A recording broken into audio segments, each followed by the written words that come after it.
Camarades, le podcast. Premier podcast avec des débats et des discussions entre camarades de toute la gauche. La camaraderie nous invite à discuter, à parler ensemble, dans la franchise et dans le respect. Bonne écoute.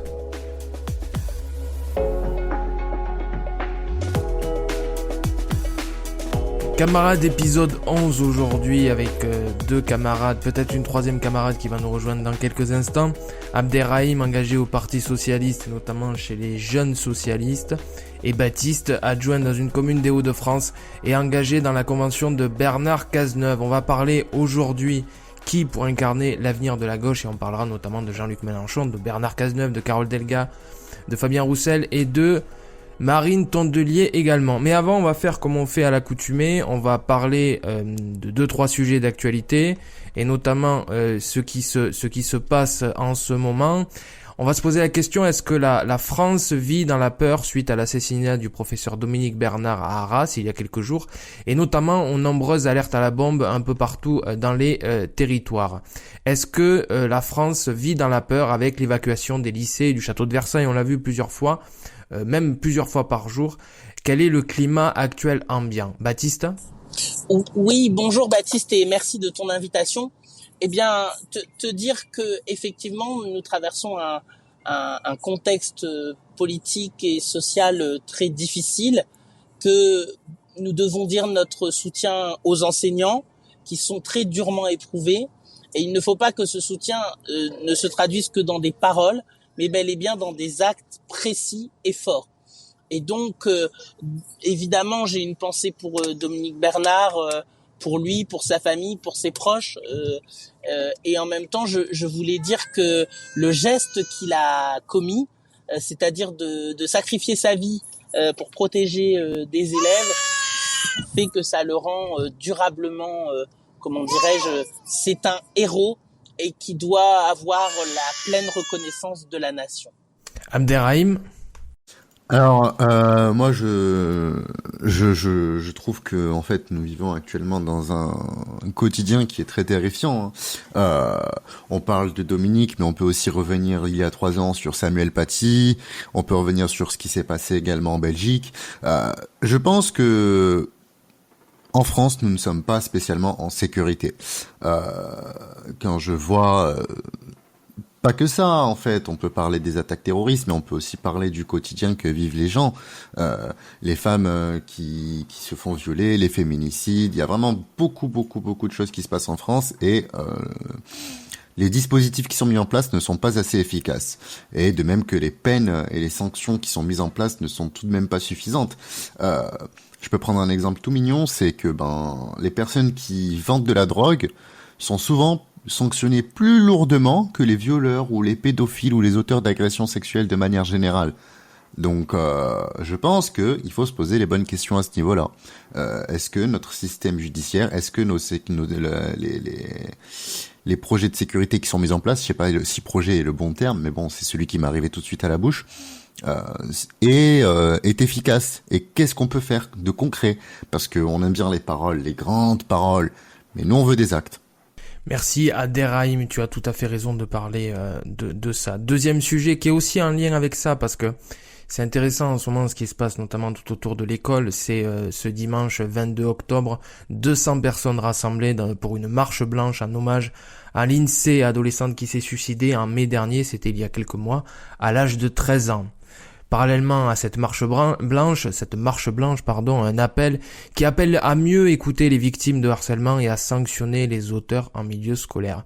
On a le sentiment, et c'est aussi lié avec ce qui s'est passé dans le lycée à Arras, on a le sentiment que les drames s'accumulent, que les appels sont lancés et se multiplient, mais que rien n'est vraiment fait. Baptiste? En te disant qu'effectivement le harcèlement scolaire est vraiment un fléau contre lequel nous devons agir très très fortement et ne plus simplement, commenter à chaque fois les drames auxquels nous sommes confrontés, la douleur des parents, la douleur des proches. Il faut maintenant que ça se traduise dans des actes. Là encore, il y a eu un rapport notamment qui avait été fait de mémoire par la sénatrice Sabine Van Heghe Et donc il faut maintenant prendre les mesures qui s'imposent. Quand on voit par exemple que ce sont les enfants victimes de harcèlement qui doivent quitter leur établissement au détriment de celles et ceux qui sont les harceleurs, eh bien ce n'est plus acceptable. De la même manière qu'il faut absolument sensibiliser nos enfants à ce drame, et dès lors qu'il y a des signes avant-coureurs, eh bien il faut là aussi pouvoir prendre toutes les mesures. Et puis il faut aussi qu'ils puissent avoir confiance dans la communauté éducative. Je sais que franchement les CPE, les professeurs principaux, les professeurs sont très à l'écoute et essayent de répondre tant que possible à la détresse des fois des enfants, mais parfois ils n'osent pas prendre la parole, et c'est pour ça aussi que nous devons, je pense maintenant, développer une politique de parentalité pour faire en sorte aussi que les parents aient les bons réflexes, parce que parfois ils se sentent très démunis face à la détresse de leurs enfants. Je te laisse la parole encore, Baptiste, quelques secondes. On a le sentiment, et c'est ce que je disais dans mon introduction, on a le sentiment quand même que des drames, il y en a trop.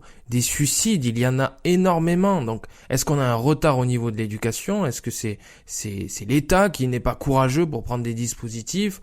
On le voit notamment avec le ministre de l'Éducation. C'est quand même pas très ambitieux, les plans qui sont proposés.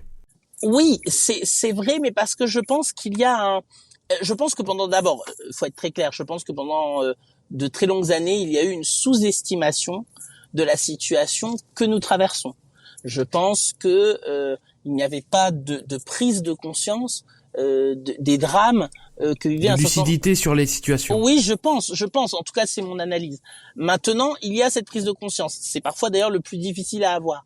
Donc maintenant, effectivement, il faut être à l'écoute des enseignants, à l'écoute des familles, et voir les dispositifs que nous devons mettre en place désormais le plus rapidement possible pour pallier cette situation et vraiment y mettre fin. Je crois que tu as raison d'évoquer,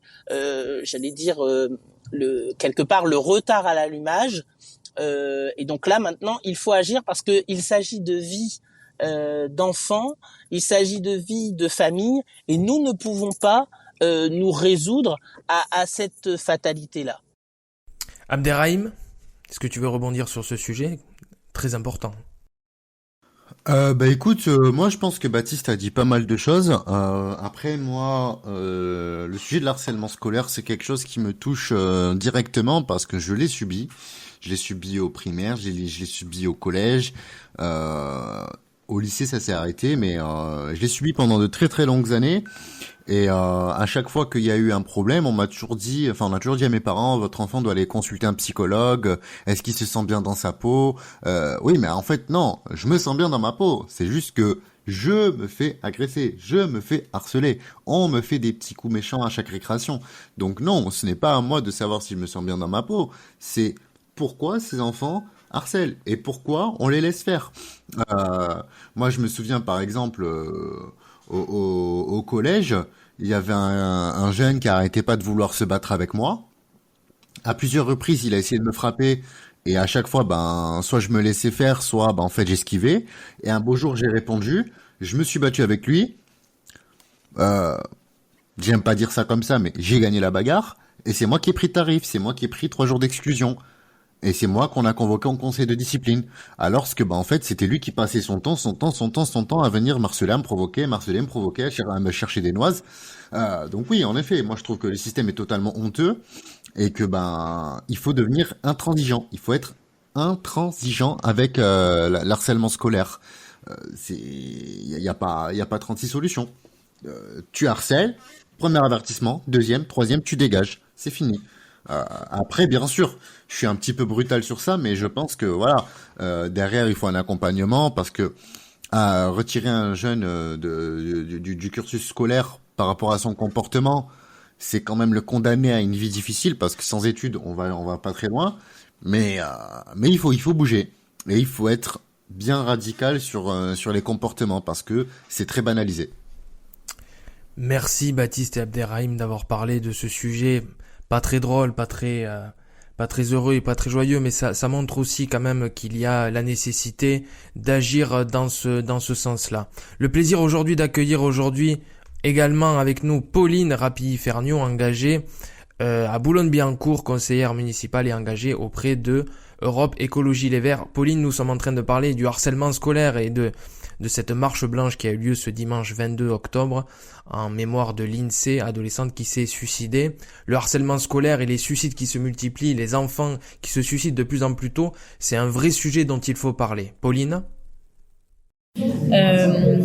Ravi de vous rejoindre. Enchanté, mes camarades PS. Si j'ai bien compris, vous êtes tous les trois au Parti socialiste. Et je suis ravie d'amener un peu de diversité et de vous permettre de ne pas être en réunion non mixte entre hommes et entre socialistes. Donc tout le plaisir est pour moi. Et donc je vous entendais parler du harcèlement scolaire. Effectivement, c'est un sujet important. Je ne pense pas qu'aujourd'hui on puisse dire que c'est pas un sujet important. Malheureusement, comme pour tous les sujets, une fois que le gouvernement a reconnu que c'était un sujet important, il y a beaucoup d'annonces et pas beaucoup de choses qui sont mises en place derrière. Je pense qu'on ne peut pas lutter contre le harcèlement scolaire dans des classes qui sont surchargées, avec des profs qui sont pas remplacés ou qui tournent et quand il y a pas assez d'encadrants dans des collèges, lycées, écoles primaires, ça rend plus compliqué de s'occuper de ce genre de problématiques particulières. Mais j'ai un exemple concret de quelque chose qui a été mis en place dans ma ville. Moi, je suis écologiste, je suis dans l'opposition. Mais quand la droite fait des choses bien, il faut le dire. Et notre municipalité a décidé de distribuer des petites BD à tous les enfants de CM1 et de CM2. L'une qui parle d'inceste et d'agression sexuelle, évidemment avec des mots pour les enfants, et une autre qui parle de ce que c'est accepter les différences à l'école, etc., pour essayer de sensibiliser les enfants à ces questions-là et aussi les sensibiliser au fait qu'ils peuvent parler et qu'ils peuvent trouver de l'aide. Et ça, c'est quelque chose, sans attendre le gouvernement, que les villes peuvent faire auprès des écoles et sensibiliser les enfants, à la fois à ne pas, eux, être des harceleurs, et aussi à avoir les outils pour pouvoir solliciter de l'aide quand ils en ont besoin. On va parler maintenant d'un autre sujet, et c'est le thème aujourd'hui de cet épisode, de cet 11e épisode. On va parler de l'avenir de la gauche et on va passer en revue 4-5 personnalités en fonction du temps que nous avons. Et on va se poser la question dans une période où quand même la NUPES bat un petit peu de l'aide. Qu'est-ce qui va être l'avenir de cette gauche-là dans les prochaines années, dans les prochains mois? Alors pour commencer, on va commencer par Baptiste, qui est quand même engagé dans la convention auprès de Bernard Cazeneuve. Initiative, c'est la plus récente de toutes les initiatives dont on va parler aujourd'hui, plus récente que la NUPES même. Baptiste, tu es engagé dans la convention, je le disais, avec Bernard Cazeneuve, auprès des jeunes. C'est l'idée de créer une alternative à la NUPES ou c'est tout autre chose? Oui, merci Baptiste de cette question. Écoute, te dire d'abord et vous dire à tous d'abord en introduction que je me suis opposé à l'accord électoral NUPES dès le début de sa conception. Et ce pour une raison simple, c'est que j'ai considéré que cet accord léonin se faisait au détriment de ce que nous pensions, nous socialistes, et également qu'il nous amenait à à signer le contraire de ce que nous avions affirmé pendant toute la campagne présidentielle. Par ailleurs, très vite, j'avais indiqué que les ambiguïtés sur l'Europe, sur les relations internationales, sur la République, nous reviendraient en boomerang. Et cela n'a pas manqué, avec beaucoup plus de force à la suite de ce conflit en Israël que nous avons à connaître aujourd'hui. Mais dès la réforme des retraites, il y a eu déjà des difficultés et des différences d'appréciation quant à la situation politique. Alors ensuite, sur la convention, moi je suis membre du Parti socialiste, mais j'ai effectivement rejoint la dynamique et la proposition de Bernard Cazeneuve dès son origine, car tout cela a démarré par un travail de fond, un manifeste d'une dizaine de pages qui disait ce que nous étions, quels étaient nos combats, nos convictions, notre histoire, et qui s'est poursuivi par la création effectivement d'un mouvement qui rassemble aujourd'hui plus de 10 000 personnes, qui a eu un acte fondateur à Créteil avec plus de 2500 personnes présentes, de toute origine, de tout horizon, mais partageant cette conviction que cette gauche social-démocrate, responsable, écologiste, européenne, républicaine, avait vocation demain à retrouver les responsabilités et les retrouver en particulier pour les classes populaires et les classes moyennes qui sont les plus en souffrance des politiques néolibérales et de droite conduites par Emmanuel Macron depuis maintenant 2017. Et donc, j'allais dire qu'aujourd'hui, le contexte actuel amène quelque part à valider l'analyse que nous faisions de la situation, mais nous appelle aussi à la responsabilité. Nous devons aujourd'hui avoir cette capacité à travailler. Bernard Cazeneuve propose des assises de la gauche, de gouvernement et des écologistes, et nous devons effectivement travailler à créer les conditions d'une nouvelle alliance à gauche, une alliance qui soit gagnante. La NUPES est malheureusement, je le dis souvent, un plancher, mais aussi un plafond. Et donc aujourd'hui, la situation est simple. Nous devons créer des synergies nouvelles à gauche, avec toutes les sensibilités, mais en étant au clair sur, le socle de ce que nous sommes et de ce que nous pensons, pour ensuite effectivement construire des compromis, mais qui ne doivent jamais être des compromissions. Pauline, quel est ton regard sur la NUPES ? Ok. Alors moi, qu'est-ce que je pense de la NUPES ? Moi, j'étais en juin candidate NUPES pour les législatives. Évidemment, j'étais dans un territoire, donc Boulogne-Billancourt, très marqué à droite, et il y avait peu de chance, malgré l'excellente candidate que j'étais. Non, je rigole.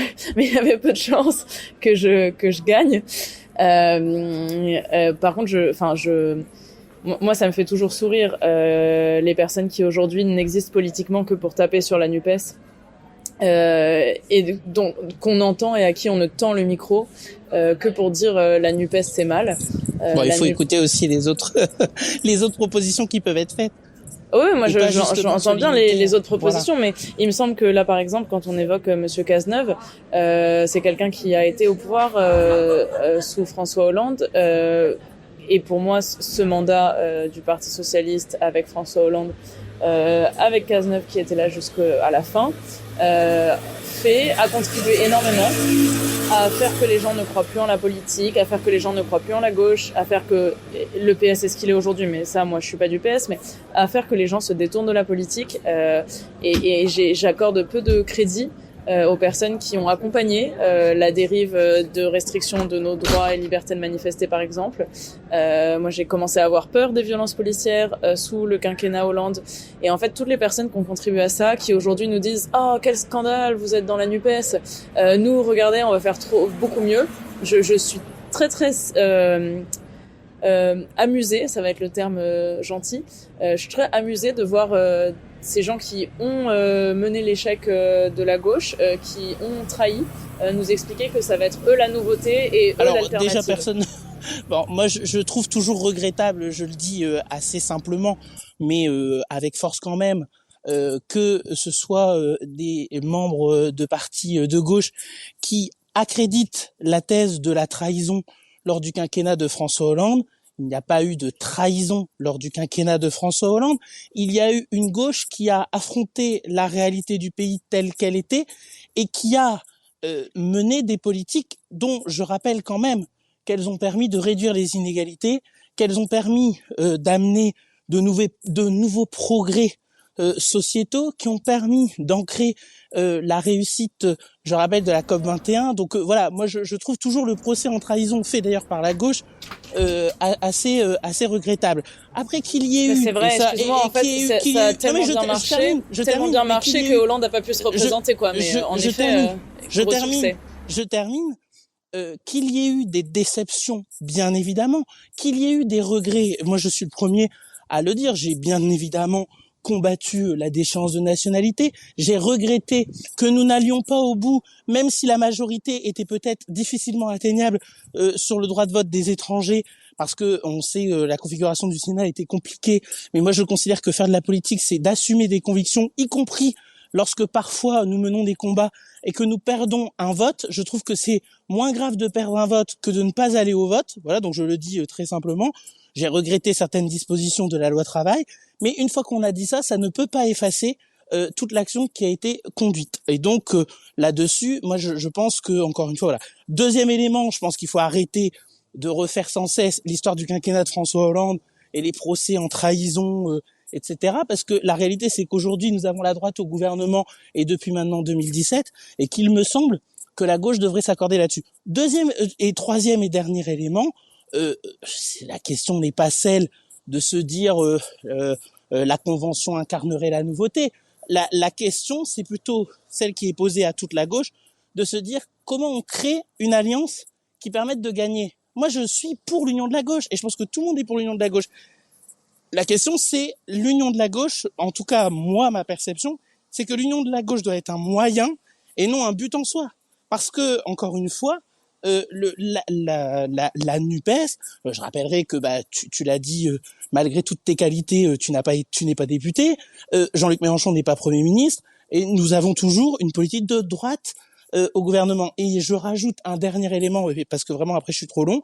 Le dernier élément, c'est quand même qu'on est dans un contexte, et moi c'est ce qui m'obsède tous les matins, c'est de faire en sorte que Marine Le Pen ne soit pas présidente de la République, que Jordan Bardella ne soit pas Premier ministre, que le racisme qu'ils incarnent et aussi l'histoire, car il faut la rappeler, mais aussi les propositions populistes et extrémistes qu'ils portent et le discours de haine qui est le leur. Moi, je ne souhaite pas qu'ils soient demain en responsabilité.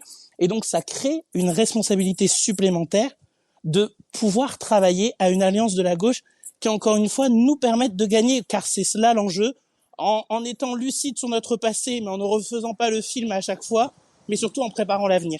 Merci Baptiste. Avant de laisser la parole à Abderrahim, je vais te laisser la parole dans quelques instants. Juste, j'aimerais qu'on finisse avec Pauline parce que c'est quand même un sujet assez intéressant. Et dans le podcast Camarades, on apprécie quand les échanges sont respectueux et à la fois francs. Donc Pauline, moi je veux bien ton regard. Vraiment, dis-nous franchement, la convention c'est une erreur pour toi ou pas ? Alors, je vais essayer d'être à la fois franche et me comporter en camarade. Je pense pas que la convention soit une erreur. Je pense que chaque politicien qui a du mal à prendre sa retraite a le droit de lancer des nouveaux projets comme ça. Je veux dire, tous les 6 mois, on va réinviter François Hollande qui va nous expliquer l'avenir de la gauche. Et c'est très bien si ça lui fait vendre des livres et qu'il peut les faire dédicacer, why not? Mais en fait, je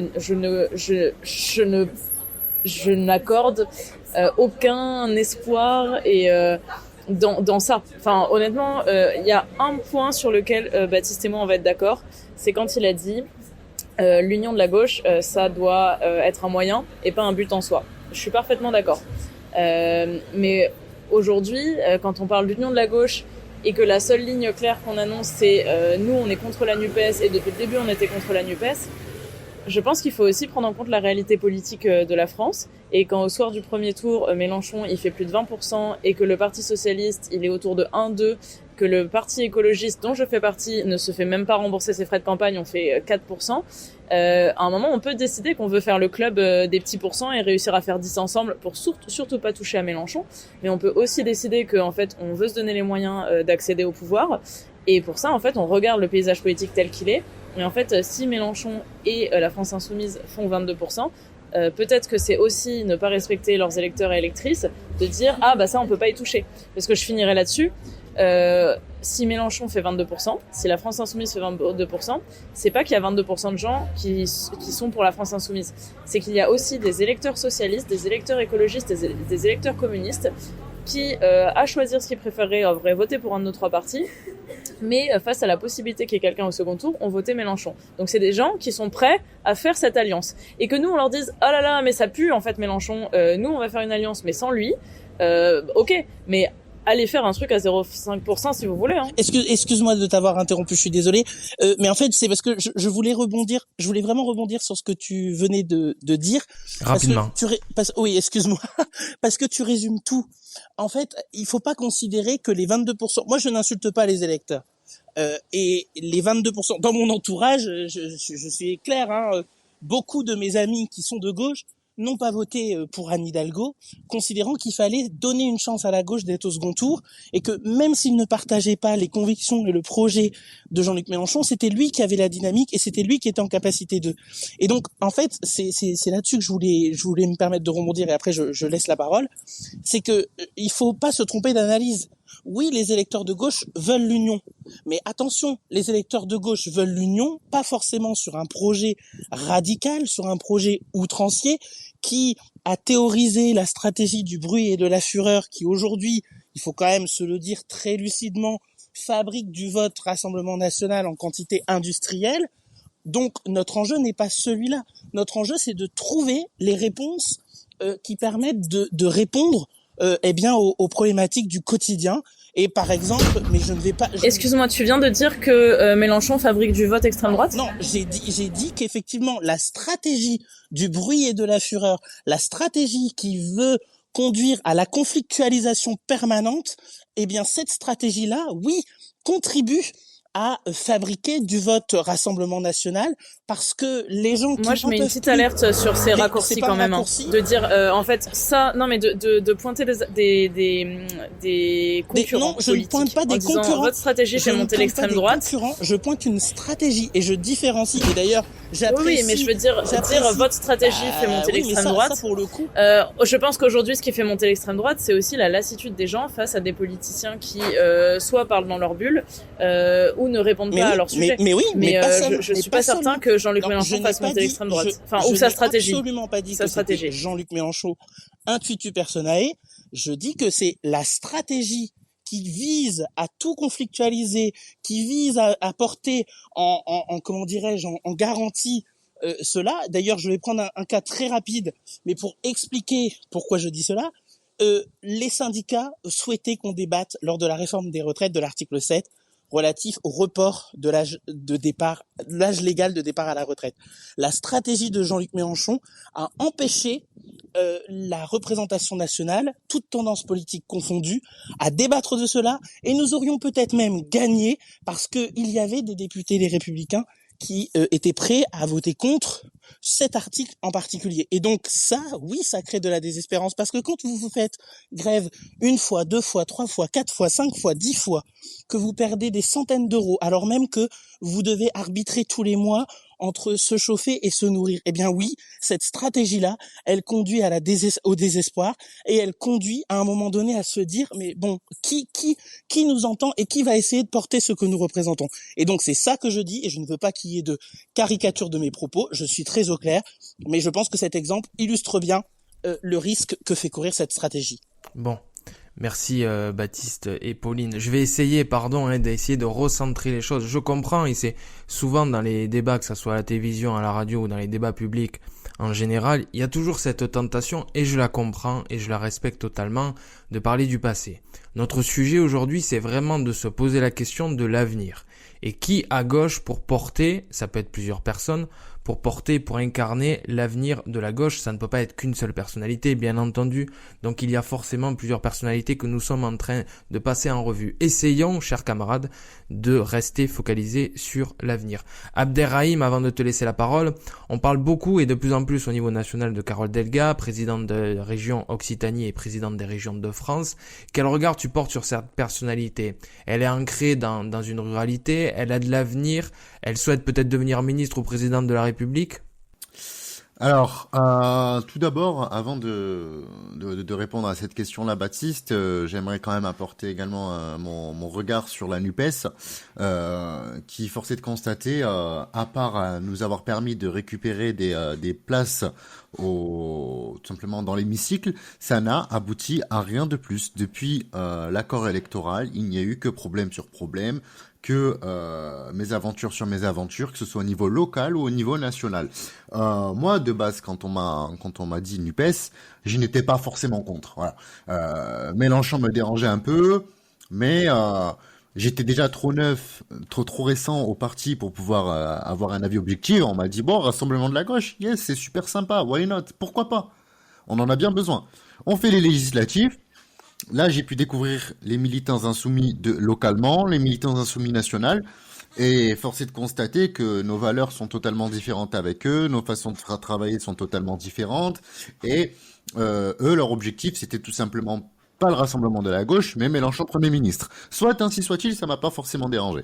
Ce qui me dérange actuellement, c'est qu'on se pose encore la question sur est-ce qu'on doit rester dans la NUPES ou pas, quand on voit les propos de Chikirou, quand on voit les propos de Obono, quand on voit ce que Mélenchon dit également, il y a un gros problème. On ne peut pas se dire oui, mais il faut faire attention, on peut pas... comment dire ? on a des divergences d'opinion. Le problème n'est pas là. Mais il y a un certain moment, ce n'est plus une divergence. C'est carrément une fracture. Quand on fait littéralement l'apologie du terrorisme à la radio, et que ça vient d'un député LFI, je me dis, mais où est-ce qu'on va? Donc voilà. Pour moi, la NUPES, c'est totalement dépassé. Il faut un rassemblement de la gauche, mais ça ne doit pas se résumer à seulement 4 partis, mais à toute la gauche intégralement, et qu'il n'y ait pas un seul gourou au centre du monde, comme le fait très bien LFI avec Mélenchon. En sachant même que, pour ceux qui ne le savent pas, la marque NUPES a été déposée par la FI, et c'est uniquement eux le propriétaire du logo de la NUPES ainsi que le nom. Donc on vient de pas me parler de rassemblement quand tout leur appartient. Donc à tout moment, ils peuvent tout faire capoter et tout le monde se retrouve Tu sans sais rien qu'ils du sont tout. pas là, la LFI, Quitte à- aujourd'hui, donc tu peux dire autant de choses que tu Ouais, veux, mais et ils répondront pas. ça me dérange beaucoup. Ça me dérange beaucoup et je suis très déçu que Charlène ne soit pas venue en fin de compte. Ça m'aurait fait plaisir de débattre avec eux. Maintenant, en ce qui concerne Carole Delga, est-ce qu'elle a des ambitions au niveau national? Ça, c'est une très très grande question que seule elle et son cabinet peut répondre. Mais je suis convaincu que c'est quelqu'un qui peut sauver la gauche, qui peut faire énormément de choses sur la gauche, comme elle le fait déjà au niveau du territoire. Il faut pas oublier que Carole Delga, c'est la présidente de région la mieux réélue de France. C'est quelqu'un qui a fait baisser l'extrême droite. C'est quelqu'un qui agit, qui n'est pas du tout dans les grandes paroles, mais plutôt dans la gauche du fer, comme elle aime bien le dire. Il y a un problème, elle y trouve une solution. On peut parler des transports, on peut parler de la rentrée la moins chère, on peut parler de plein de choses que Carole Delga et sa majorité mettent en place. Moi, je pense que c'est des personnes comme Carole Delga qu'il faut, pas elle toute seule, comme tu l'as très bien dit, Baptiste. Il ne faut pas une personnalité pour incarner la gauche, mais il en faut plusieurs. Mais des personnes comme Carole Delga, comme Fabien Roussel, qui en fait tout simplement ne sont pas forcément que dans la démagogie et que dans le populisme. Là où certaines personnes dont je tairai le nom le sont énormément. Donc voilà. Merci à Abderrahim. Je vais laisser la parole à Pauline et puis ça sera Baptiste en suivant, parce que pourquoi on se pose la question des personnalités. Et en préparant l'épisode, j'ai essayé de dégager 4-5 personnalités, hommes et femmes, pour pouvoir parler de ce sujet-là. Et c'est très compliqué de trouver pardon de le dire comme ça, mais de trouver des femmes qui ont l'espace médiatique, qui ont la résonance nationale pour pouvoir être perçues par les militants de gauche ou par la population, le peuple français, comme étant des alternatives. Et même dans les instituts de sondage, je pense qu'on peut le retrouver assez facilement. Je crois que dans le top 10 des personnalités de gauche sondées pour faire l'union de la gauche, il n'y a pas une seule femme.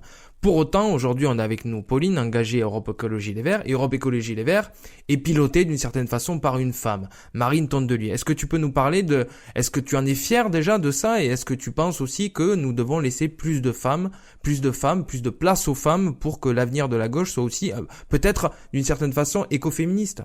Alors, deux choses. Tu finis ta question sur est-ce que je pense qu'il faut laisser plus de place aux femmes, effectivement.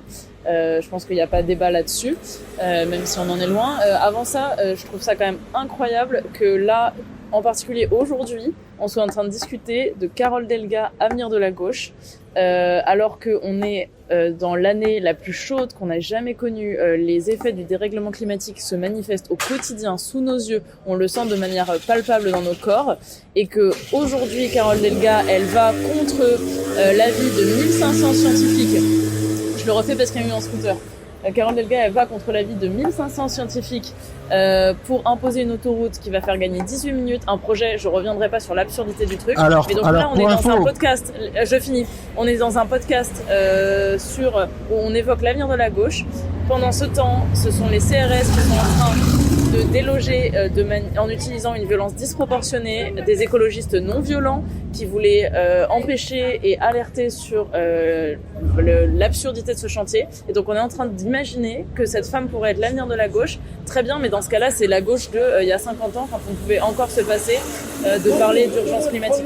Mais dans une situation d'urgence climatique comme aujourd'hui, imaginez Carole Delga qui maintient le projet d'A69 comme une perspective pour la gauche. Je sais pas dans quelle bulle ces personnes vivent, les personnes autour d'elle et les personnes qui imaginent Carole Delga, mais il faut vraiment être très éloigné non seulement de ce que veulent les électeurs, mais aussi de ce qui est nécessaire pour qu'on puisse avoir juste le maintien de la possibilité d'une vie humaine sur Terre. Alors Pauline, je vais te répondre tout simplement par une autre question. Est-ce que tu sais à combien la région investit sur ce projet de l'A69 ?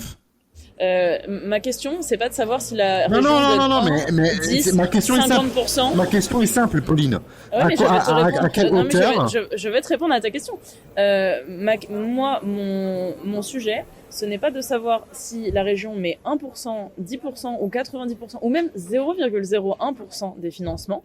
Aujourd'hui, Carole Delga, si elle le veut, elle fait partie des personnes qui peuvent faire arrêter ce projet. Qu'elle y mette 1% ou 90% des financements. Ou même qu'elle ne mette aucun financement. En fait, la question, c'est qu'elle a le pouvoir politique Donc tu n'as pas d'empêcher. répondu à ma question. Voilà. Je te réponds que ta simplement- question ne me... Très bien. C'est un sujet. Ta question la ne me 69 paraît pas pertinente. Pauline, En fait, je vais te tu me répondre, dis, je vais te répondre. Laisse-moi te répondre. Tu as dit comme quoi que Oui, mais non, mais en tout cas, tu étais je finis ma phrase. Finis ta phrase. Ma phrase finie, c'est quelle que soit la quantité d'argent qui dépend de la région dont Carole Delga est la présidente aujourd'hui, moi, mon enjeu, c'est la question de la décision politique. Elle peut faire que ce projet n'ait pas lieu et elle fait tout pour qu'il continue.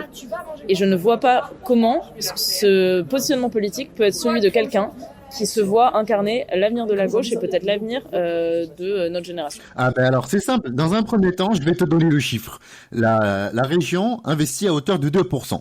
Dans un second terme, on fait un énorme procès à Carole Delga de manière générale. Je parle pas forcément de toi, Pauline, mais je parle de toute la sphère médiatique et la sphère politique en disant comme quoi que c'est Carole qui est auteur du projet. Pour information, le projet il a plus de 15 ans. À ce que je sache, il y a 15 ans, Carole n'était pas présidente de la région.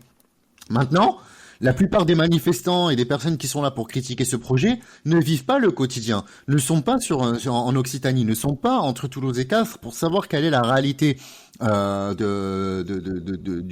du terrain et en fait de cette ruralité. Parce que oui, c'est un endroit qui est assez rural, hein, Castres, ce n'est pas très grand. Donc c'est très facile de pouvoir manifester, de venir faire la grève de la faim et tout ça quand on ne connaît pas le terrain, quand on n'y vit pas au quotidiennement. Mais moi, je vais te donner la réalité des choses. La réalité des choses, c'est que Carole Delga, c'est quelqu'un qui investit beaucoup sur tout ce qui est écologie. Et tu le sais très bien. Avec les trains les moins chers de France, avec la gratuité pour les moins de 27 ans, avec des tarifs à jusqu'à moins 90% pour quasiment la totalité des gens, les trains à 1 euro tous les premiers week-ends du mois, on ne peut pas dire que Carole Delga s'en fout de l'écologie. Maintenant, on ne peut pas, tout simplement, envoyer tout le monde dans les trains. Premièrement, parce qu'en fait, en termes de cadence, ça ne sera pas tenable. Dans un deuxième temps, est-ce qu'on a même les infrastructures nécessaires pour envoyer toute la population dans le train ? Non, ce n'est pas possible. Il faut obligatoirement penser à tout le monde, même si les mobilités décarbonées sont importantes. Maintenant, on sait qu'il y a beaucoup de personnes qui fréquentent cette nationale, et cette nationale est engorgée. Ok, on gagne seulement 15 minutes, mais ça va tout simplement en fait décharger le flux de voyageurs et de personnes qui passent par là-bas. Le matin, on a des gens qui font Castres-Toulouse pour travailler, ou Toulouse-Castres. Ensuite, on a tous les transporteurs. Parce que bien sûr, les fruits et les légumes et tous les autres tout simplement produits qui ne sont pas tout simplement sur Castres même, il faut aller les récupérer. On va les récupérer où ? Dans la plus grosse ville à côté, Toulouse. Donc non, je suis d'accord que ce n'est pas la meilleure idée pour l'écologie. Cependant, avec l'enjeu actuel du territoire, la 69 reste loin, mais alors loin de là, la pire idée possible actuelle. Après Abderrahim, pardon, hein, mais ce que dit Pauline, c'est aussi intéressant et j'aimerais que tu répondes quelques instants, Pauline, si tu es d'accord. Parce que je parlais de Marine Tondelier et je veux bien qu'on en parle, ce que je parlais sur l'écoféminisme, c'est quand même assez intéressant. Et là, on a le sentiment, en fait, que on parle souvent de deux gauches irréconciliables. Là, c'est sur qu'est-ce que doit porter la gauche. Si on considère que la gauche, c'est la gauche des territoires et que on doit faire en sorte de développer des endroits économiques, de faire des routes, de faire, je sais pas moi, de créer des emplois, etc., etc., on ne regarde pas certaines valeurs, on ne regarde pas certains principes. A contrario, et c'est le sentiment, c'est ce que dit Pauline aussi, si on veut faire de l'écologie, la protection de l'environnement et qu'on n'accepte pas d'abattre ne serait-ce qu'un arbre, alors à ce moment-là, ce projet est, on va dire, irrecevable et ne doit pas se réaliser. Et on doit trouver des alternatives. Et en fait, moi j'ai le sentiment qu'il y a deux gauches, c'est pas une gauche des villes et une gauche des champs, c'est pas du tout ça. C'est une question de principe et une question de valeur et surtout une question de combat à mener. Pauline ? Excuse-moi, tu veux qu'on ne laisse absolument pas parler l'autre Baptiste, c'est ça? Et du coup, on continue sur Non, Carole Delga. c'est absolument pas sur Carole Delga. Moi, ça me dérange C'est pas, pas sur Carole Delga. Delga. Moi, l'idée, si tu veux, c'est de parler, si tu veux, de qu'est-ce que doit être, d'une certaine façon, c'est qu'est-ce que doit être la gauche. Est-ce que la gauche doit être totalement écologiste? Est-ce qu'elle peut faire l'impasse sur certains aspects de l'écologie? Est-ce qu'elle doit être écoféministe, etc., Alors, en fait, etc. dire est-ce que la gauche, moi je pense que moi je me dis écologiste avant de me dire de gauche, parce qu'en fait aujourd'hui il existe une gauche et des gauches qui ne sont pas écologistes. Il existe des programmes comme ceux de Fabien Roussel qui vont te dire que l'important c'est pas ce qu'on produit et ce qu'on prend comme ressource à la terre, mais la manière dont on le distribue. Et donc l'idée c'est qu'on peut produire au max du moment qu'on le distribue bien. Il y a des projets qui tentent de se rapprocher de l'écologie, donc les socialistes qui vont garder leur programme et à côté ils vont dire il faut faire un peu de développement durable. Je caricature. Et en fait moi je me dis d'abord écologiste parce que je pense que le projet écologiste est fondamentalement de gauche, mais c'est l'écologie qui est au centre du programme. Et en fait l'erreur fondamentale, et c'est ce que quand vous essayez de me donner les éléments de langage sur pour défendre le projet de 69, tu me récites tous les trucs écolos qu'elle fait à côté. Mais en fait, l'écologie, c'est pas un truc où tu peux d'un côté tu fais bien et de l'autre côté, en gros, si tu coupes un arbre, en planter un autre à côté, ça n'annule pas du tout. Si tu fais les transports moins chers et que tu essayes de faire des projets écolos, ça ne change rien au côté néfaste du fait de bétonner tout un espace pour faire une route. Et donc l'écologie aujourd'hui, dans la conception d'une certaine gauche, c'est un morceau du programme, c'est quelques feuillets dans un truc de plusieurs centaines de pages. L'écologie politique, c'est un programme qui a aussi une vision de comment on vit en société, qui a une vision de quelles sont les aides sociales. Non, c'est un programme politique. L'écologie politique est une pensée politique en elle-même.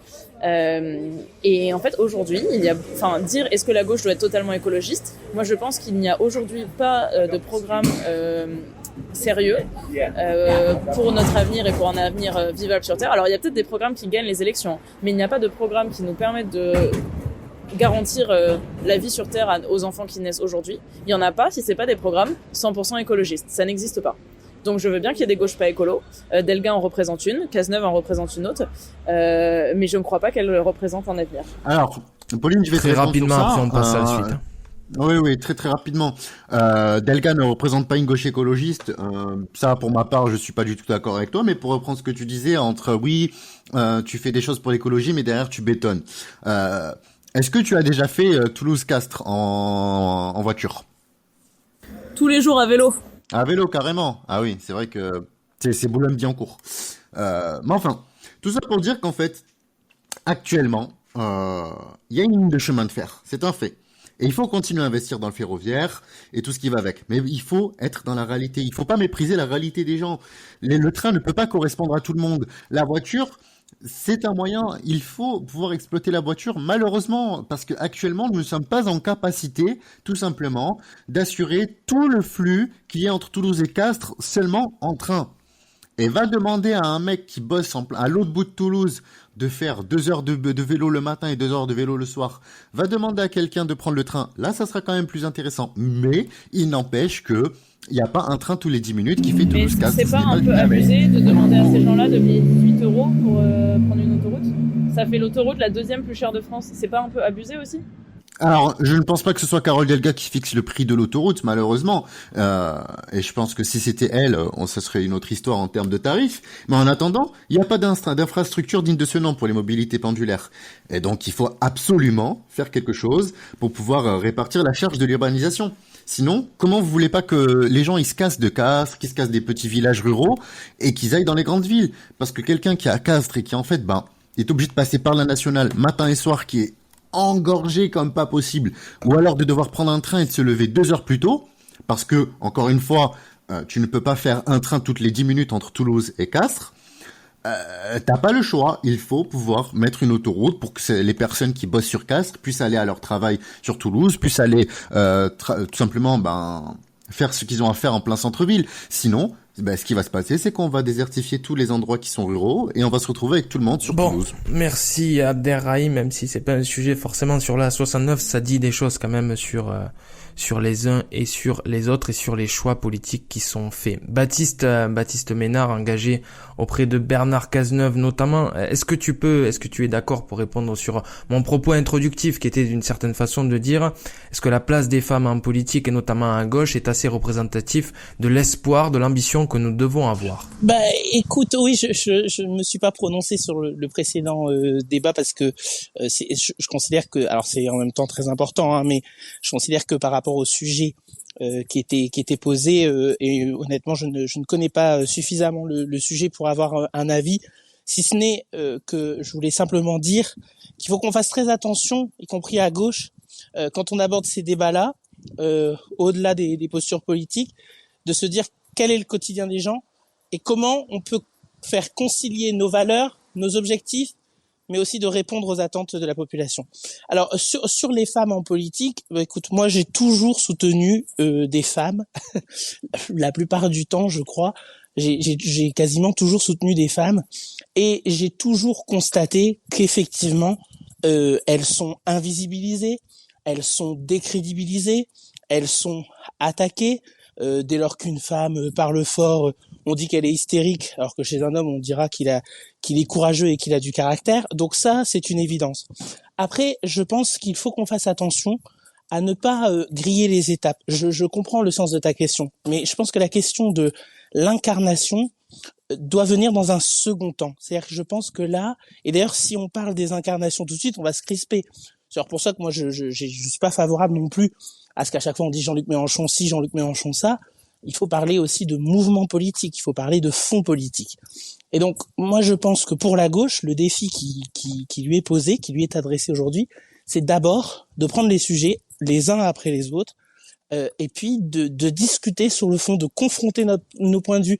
Le débat que vous avez eu entre Pauline et Abderrahim sur ce sujet précis de la 69 est intéressant parce qu'il permet aussi de se dire quelle gauche nous voulons. Comment nous voulons faire concilier les différents enjeux. Donc voilà, moi je pense que la question de l'incarnation viendra ensuite.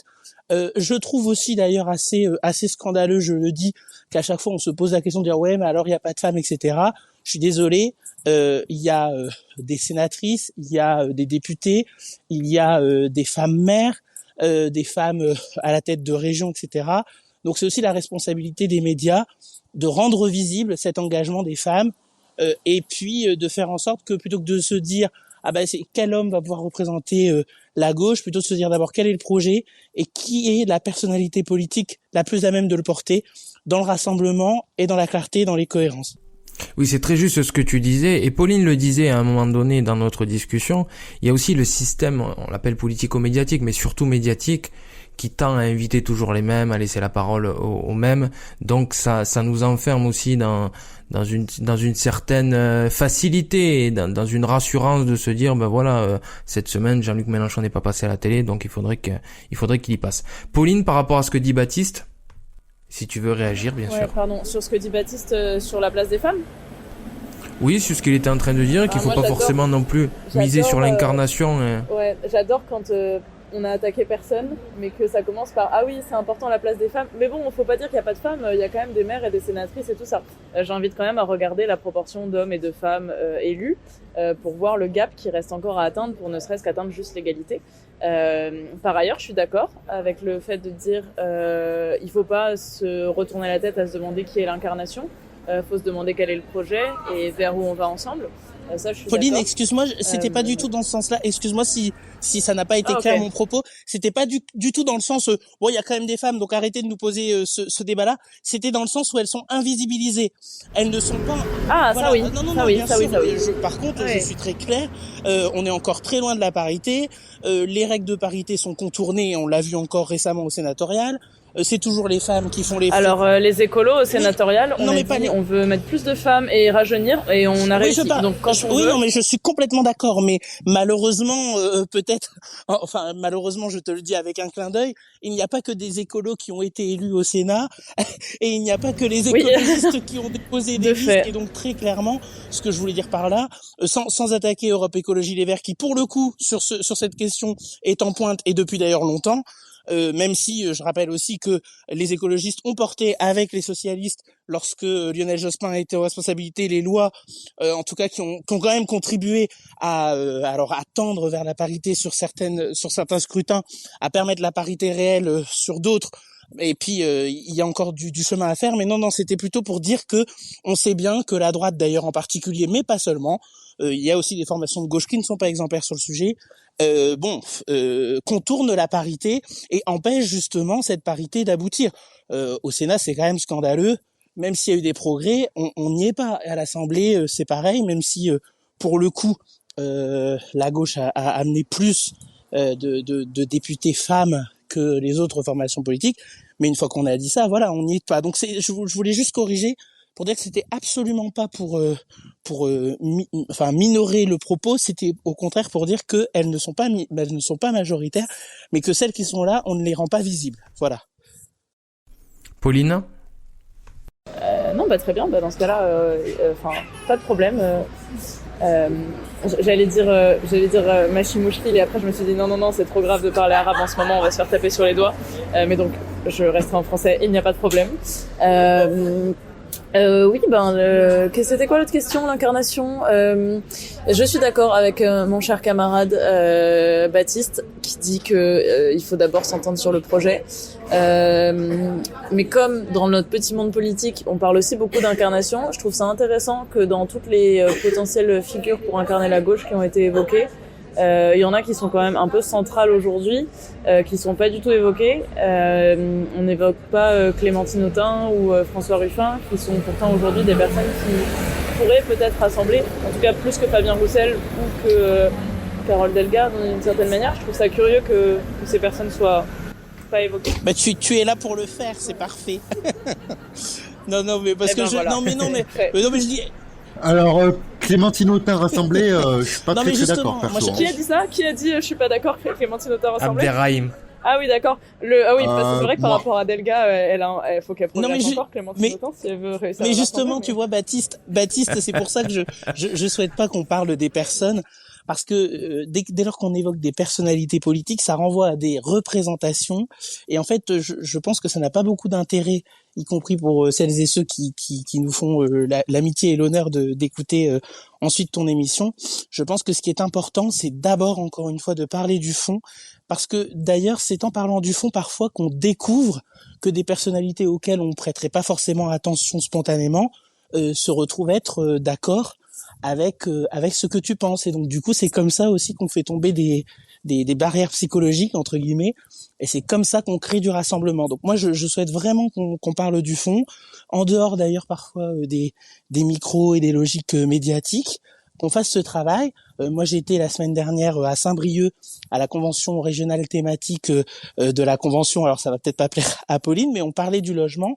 Et on a pu défendre un certain nombre de propositions, porter un certain nombre de suggestions.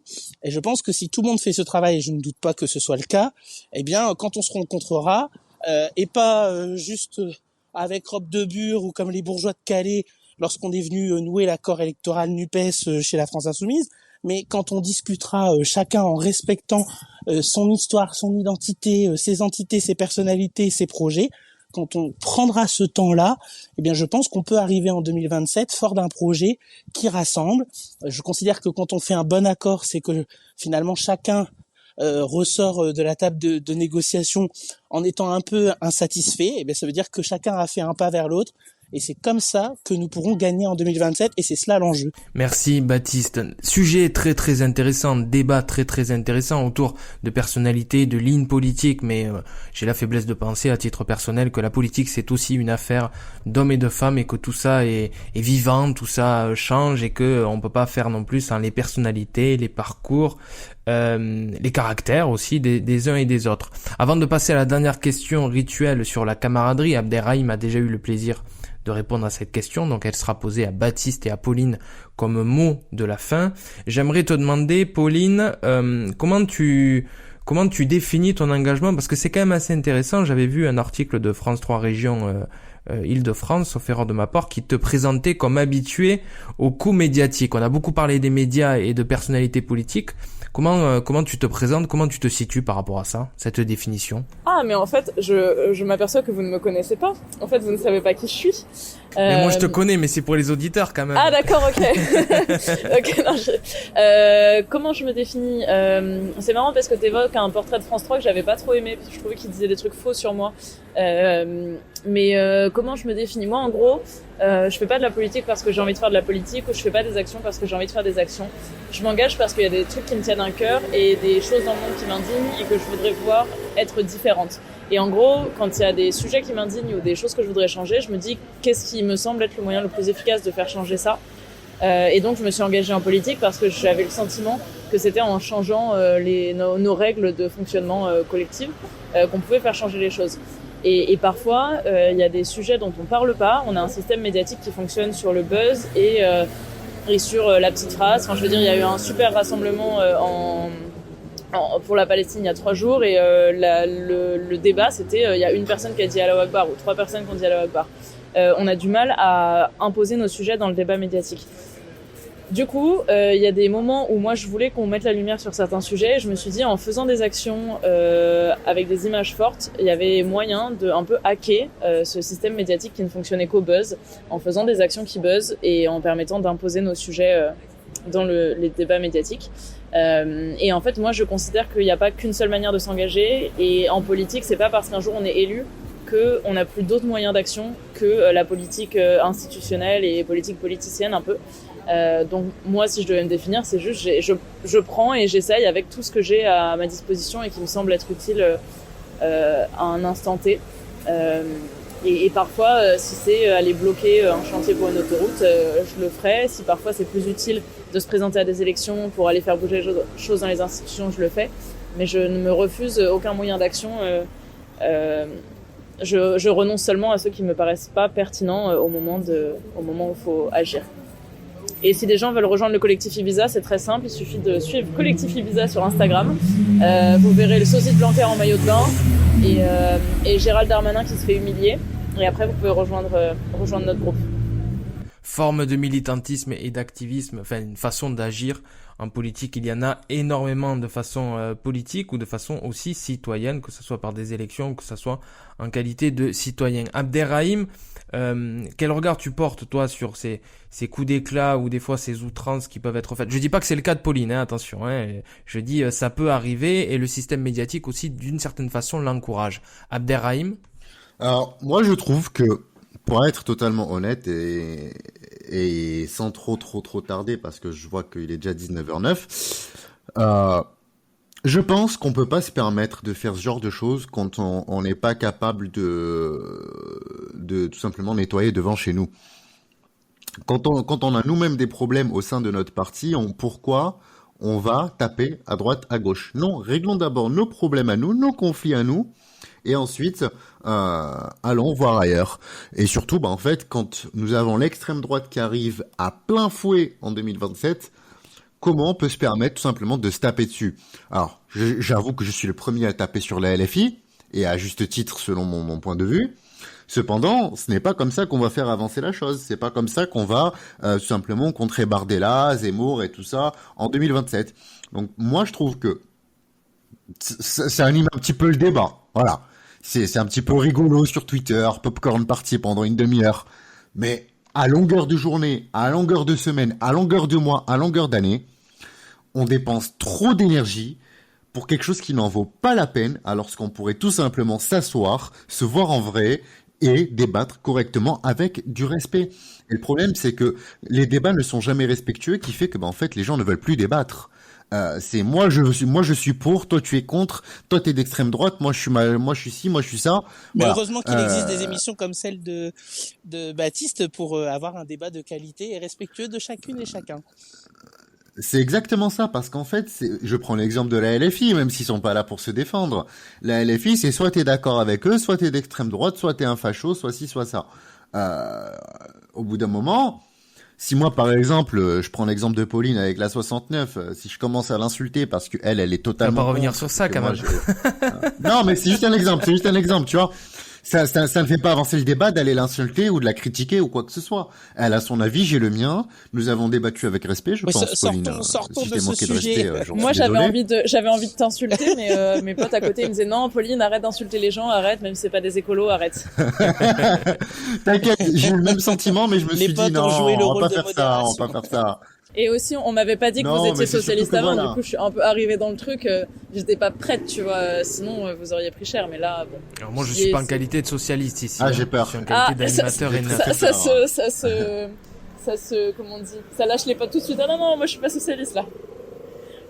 Non, Ah, non, mais Baptiste, moi je suis franchement, je suis déçu, là, socialiste, hein, j'ai pas de problème. Non, va faire. Non, mais tout ça pour dire que voilà, moi je pense qu'on a le droit d'avoir des divergences d'opinion. On a le droit de pas être d'accord sur tout et on le sera jamais. Maintenant, il faut Mais mettre du respect dans le surtout, débat Abderrahim, public. Il faut excuse-moi, pouvoir il échanger. faut surtout faire parfois litière de divergences ou de différences qui ne sont pas infranchissables dans l'intérêt de celles et ceux pour qui nous nous battons. Parce que quand même, tu as posé la question, Baptiste, à Pauline, mais moi, si j'ai pris ma carte au Parti Socialiste, au Mouvement des Jeunes Socialistes, à l'âge de 15 ans, l'anecdote est souvent racontée, mais c'est ce que j'avais demandé comme cadeau d'anniversaire à l'époque, c'est parce que je ne supportais plus de voir ces inégalités, ces injustices, et que j'avais envie d'apporter ma contribution, ma pierre, pour faire bouger les choses.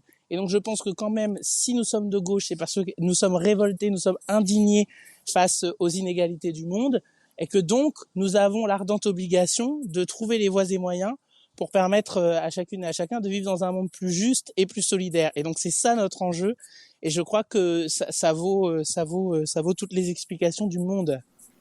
Tout ça pour finir mon propos, pour dire que voilà, le débat public doit être là, on doit continuer à débattre, on doit reprendre le débat parce qu'on en a pas, on en a très très peu. Et c'est également l'un de mes projets en tant que président des jeunes socialistes d'Occitanie, de pouvoir en fait rouvrir le débat à toutes les forces de gauche au niveau de la jeunesse. Et d'ailleurs, Pauline, si un jour tu as envie de descendre, faire un Mais débat pas avec par nous, ça sera l'autoroute avec à grand 69, on plaisir. l'aura compris. Ah non. À partir de Brive-la-Gaillarde, il y a le train de Carole Delga. Tu prends le train. Non, mais voilà.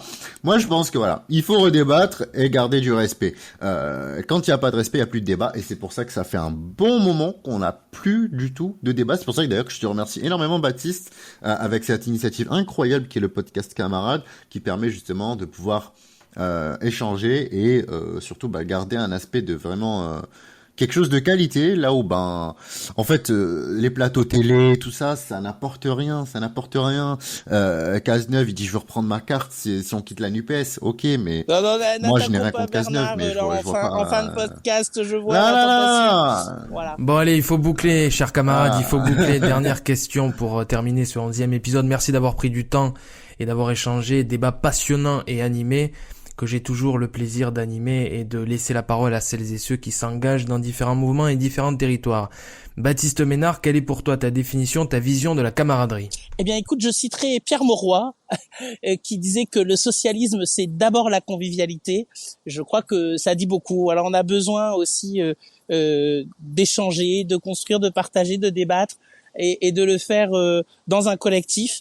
Pour moi, la camaraderie, c'est ce que j'ai découvert, j'allais dire à l'école comme chacun d'entre nous quand j'ai eu la chance d'être délégué de classe, mais c'est aussi au sein du parti, c'est de découvrir d'autres personnes, d'autres parcours de vie, et en fait d'apprendre des uns des autres, de confronter nos réalités, nos modes de vie, nos perceptions du monde, et de le faire dans le respect et de le faire dans la convivialité. Donc voilà un peu ces camarades, c'est un beau mot et je crois qu'il faut le chérir plus que tout autre.